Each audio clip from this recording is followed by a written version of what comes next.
And just recently, actually, I was listening to a welcome, and I had a moment, I think it might have been the first moment where I just like closed my eyes and I was like, oh my God, thank you to the Gadigal people. Yes. Like those words that we hear all the time, actually thank you so much for protecting these lands and these waterways and this air for the last 60,000 plus years. The air that is being set on fire. But tonight, the First Nations float theme is Our Past, Our Power, reinforcing our black future. And we can actually see the 78ers coming through now, the pioneers of LGBTQIA+ rights in Australia. Here they come. They paved the way, the 78ers. Yeah. They walked so we can prance, they protested so we can parade. Yeah. And as you heard in Art Simone's drag story time earlier, this glorious night has a pretty dark history.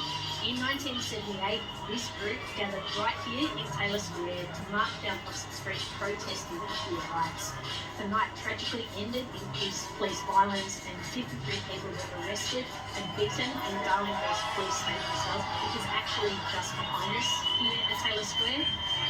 In 97, activists from the original event came together to commemorate the 20th anniversary of that original protest, and from then on, that's when they started to be known as the 78ers. Now, interestingly, after the 78 protest, the Sydney Morning Herald actually printed the names and addresses of those arrested, doxing in 1978. And they outed them because, you know, it was a different time back then. Having your name published in the Sydney Morning Herald meant that you could lose your job, you were outed to your family. And in 2016, they actually did apologise to the 78ers, which is important. Yeah, what do the 78ers mean to you? Oh, look, I mean, here we are. I mean, 46 years later, from out of the bars and onto the streets, and we are still on the streets, and we, you know, it just is so much. It's so evocative and it's so integral to who we are and what we do. And it is. It really is about going, we're here, we're queer, and we're not going away, so get used to it. Because we're going to keep on fighting. We are. It's interesting, I think, I don't know whether people know that the protest started on Taylor Square, moved down to the bottom of Oxford Street, hung a right, hung another right, up William Street, and then the clash happened where the Coke sign is now King's Cross. And it's sort of this area, the 2010, the 2011 postcode, it's always housed, you know, there's the highest density of queer folks in Australia. Oh, and here we have the Order of Perpetual Indulgence. Right, okay, so they're an international order of gay male nuns and female lesbian clergy. Real nuns called the real thing. What? How does that work? They've got toilet seats on there. They've got toilet seats for wimples. Oh, that's so good. A very inspired design. I can't quite read their signs, but I think it says, no shot on my duck. I'm not quite sure. Brilliant. Oh, I love it. So if you're wondering what's going on with these toilet seats here, let me explain. So last year the Order lost one of their founding sisters, Mother Abyss, and at the memorial service they remembered Abyss's attempt to create a wimple and veil for the Mardi Gras parade out of a toilet seat. So there you go. And there's signs that you can see there. They're a cheeky rebuttal to recent homophobic tweets from a particular Aussie politician. And who have we got now? It is Trans Pride Australia. The winds of change are here. It is Trans Pride Australia. Marching up in all their glorious pink and blue and white. Trans Pride Australia runs one of the nation's biggest online and offline social community groups. They advocate for education and support and an end of transphobia.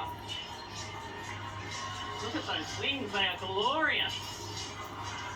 Of course, there are so many rights that we're still fighting for the transgender community, particularly here in New South Wales, where our laws are behind the rest of the country. Unfortunately, trans people still have to undergo surgery in order to change their birth certificates and their identity documents. Next up, it is Parents for Trans Youth Equity. Their kids may be out, but their friends are the ones out tonight. So this group is made up of parents, family members and allies working to protect our trans and gender diverse youth. They're an incredibly important float considering all the transphobia in our world right now, which is horrible, and that's why it's important that Mardi Gras still exists to fight for these rights. Exactly. Gil, what does it mean to you to see all of these parents of trans youth marching up Oxford Street? I just think it's amazing to be able to question your gender and sexuality and I love his family is extraordinary. I mean, yeah, I find it incredibly moving.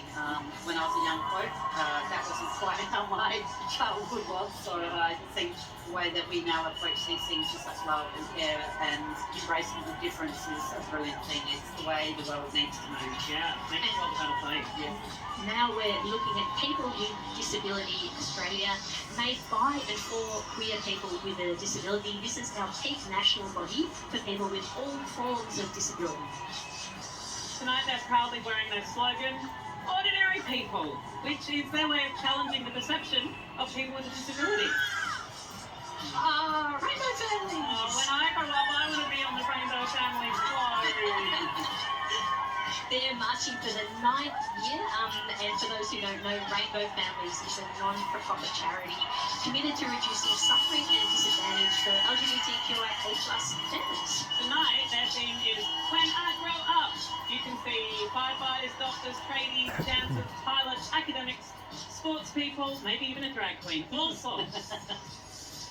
What did you want to be when you grew up, Gil? I'm a bit of a nerd, so,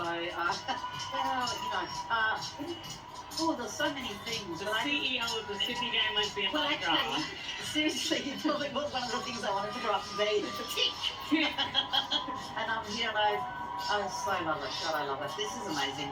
Just moves my waters.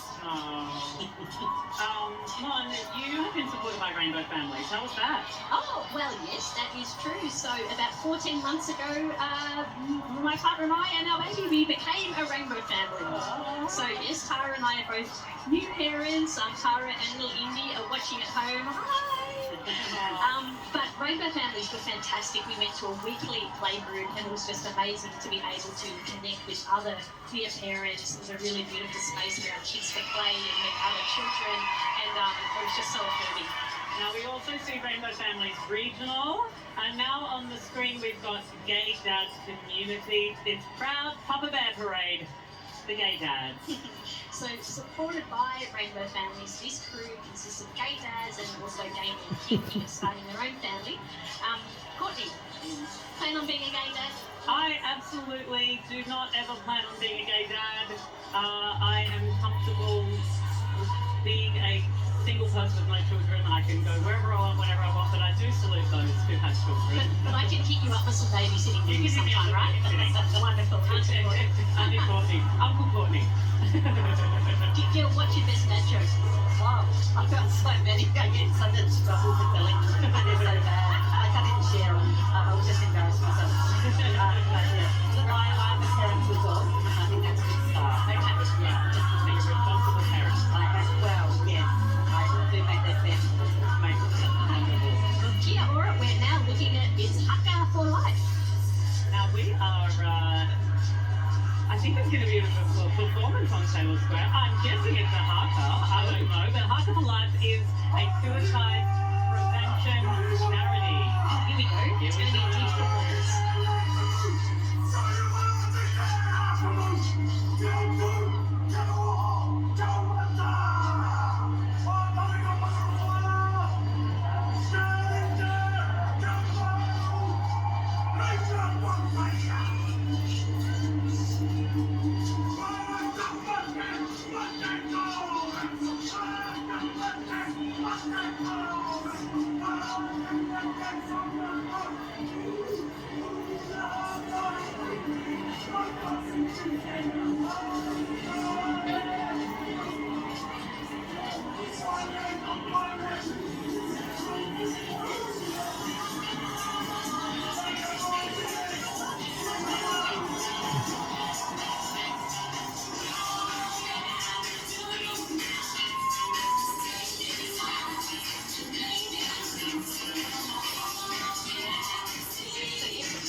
Alex Greenwich, a Yes, prominent indeed. queer voice in the New South Wales State Parliament. That's right, Claude. I've got Alex Greenwich, independent member for Sydney. What an incredible mood here tonight. I'm going to walk with you while you move, yeah? Let's keep going. Incredible atmosphere here tonight. I mean, when you think back to 1978, so much has changed. So much has changed, but there's still more work to do. New South Wales is still last when it comes to LGBT rights in Australia. I want to move us from laggard to leader.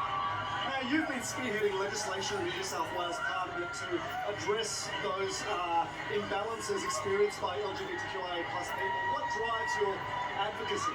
Well, my equality bill will give our parliament the chance to say LGBT people exist in New South Wales, should be celebrated and treated equally. I'm sure everybody would agree on that tonight. You have a fantastic night, Alex Thank you, Greenwich. Jeremy. Thank you. Thanks for that, Cheers. We're seeing Alex Greenwich and Clover Moore on our screens now, marching with their election placards and their rainbow shirts with Clover Moore, an icon, the Lord Mayor of Sydney for so many years. Back in the day, Clover Moore crossed the floor for some important LGBT rights. She's been a queer ally for a very long time. Right. Yeah, I think that's like where her icon status began. Okay. Yeah, and now because of the chokers, obviously. We saw City of Sydney as well. The Harbour City herself, she looks glorious. Okay, and who do we have now? Qtopia Sydney, here to honour our queer history and launch us into our big queer future. So Qtopia is Australia's first queer museum, and it's also located just behind us, opened last week. They're based out of the old Darlinghurst police station, and it's a way of reclaiming the space where the 78ers were beaten by police after that first Mardi Gras parade. And I do believe there is an outfit of one Courtney Ash in that museum. Oh, okay. And there's also a copy of, somebody sent me a photo on Instagram. I had a song 20 years ago this year actually, with after Australian Idol, with Sony BMG. It was called Rub Me Wrong. And there's a copy, now the kids at home might not know what this is. There's a copy of the compact disc, the actual CD, which was before we had streaming. That was a circular. A circular sort of silver metallic thing that you put into your Discman. You put your headphones and had a cable on it back then. But the museum, the Qtopia Museum, spans from pre-colonial times to the AIDS crisis, Stonewall riots, the first Sydney Mardi Gras, through to marriage equality. And on the screen now we've got the Mini Matildas. How cool is this? These kids are paying homage to the defining lesbian event of your life, I believe. It was. Courtney, the people will come. It really was. I think it's defining a lesbian event of most people of the world, like we weren't already lesbian. I tell you what, I have never seen lesbian visibility on mainstream TV on a scale like that ever before. It was absolutely breathtaking. And soccer has been a huge part of the queer women's community since the 80s, when teams like the Flying Bats and the St. Jones were around, and so to have to take centre stage last year was so special. Yeah. No, I did play for the Flying Bats for a few years. Fantastic queer women's. You played for the Flying Bats? I sure did. Yeah.